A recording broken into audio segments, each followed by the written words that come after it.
Magnolia is a 1999 drama written and directed by Paul Thomas Anderson and starring probably one of the best ensemble casts in recent memory. And this film was released to high critical acclaim, unfortunately not high box office success. But this film was made, as I've said, by Paul Thomas Anderson right after Boogie Nights in 1997.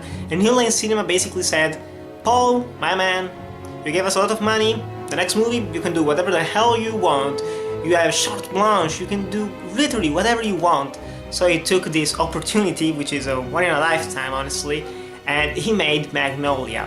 And Magnolia is a long-ass movie. It's around 3 hours and 8 minutes long, and it's long. It's undeniably long. Some might say even that it's too long, it could have been trimmed down.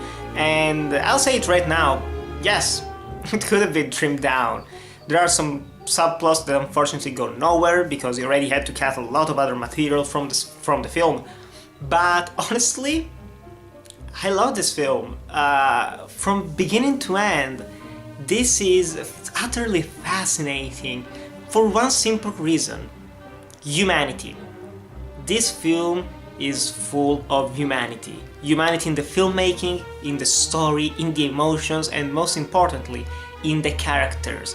And there are over 20 characters in this film, and most of them are played by famous actors. You have Julianne Moore, Tom Cruise, Alfred Molina, John C. Reilly, William H. Macy. There are a lot of famous actors. Even the late Philip Seymour Hoffman, who is always a joy to watch on screen. You always forget how great of an actor he was, and he passed away way too early, unfortunately.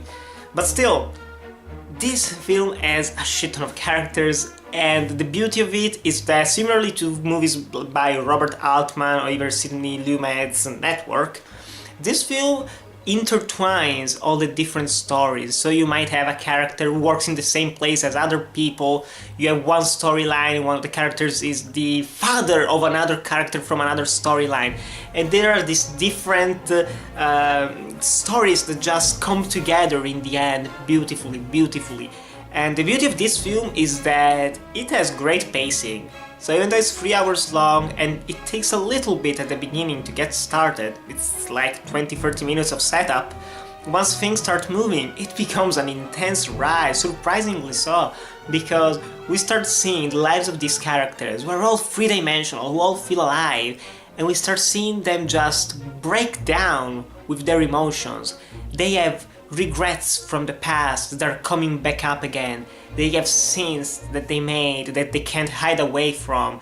It's beautiful to watch these flawed people with flawed emotions, with flawed paths that we can pretty much all relate to and understand, and some probably even lived, and see them just get to the bottom of it.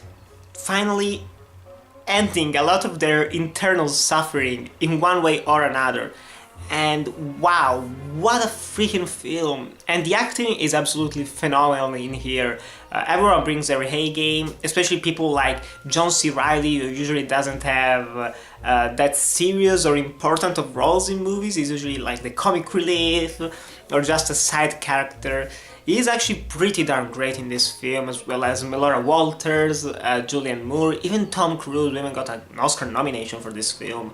Everyone is utterly fantastic, and I don't want to spoil anything about their stories, because just watching them unfold, discovering different elements for yourself is part of the fun.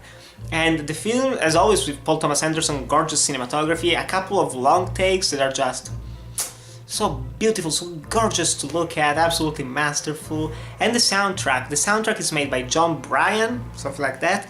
The actual musical score, which is intense, it amps up the tension in a couple of scenes just masterfully. Even though it's just dramatic tension, there isn't violence or anything like that, you still start getting a little bit sweaty, a little bit anxious of what is going to be said next, or what is gonna do one character.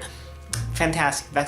But the standout are the songs of Amy Mann, and it opens with one of them. It has a couple of them throughout the movie, especially one, Wise Up, which is probably the best scene of the movie easily. Wow, talk about creating a tone, an atmosphere, and keeping it. And there are some unbelievable things in this film, of course, because it's cinema, and that's the beauty of Paul Thomas Anderson, especially his earlier films. They all feel grounded in reality, and yet they're also really fake, like you still believe that they're just movies. But sometimes, even in life, unbelievable shit happens. I think some of those things have happened to all of us, especially meeting someone in a weird situation when something else was happening.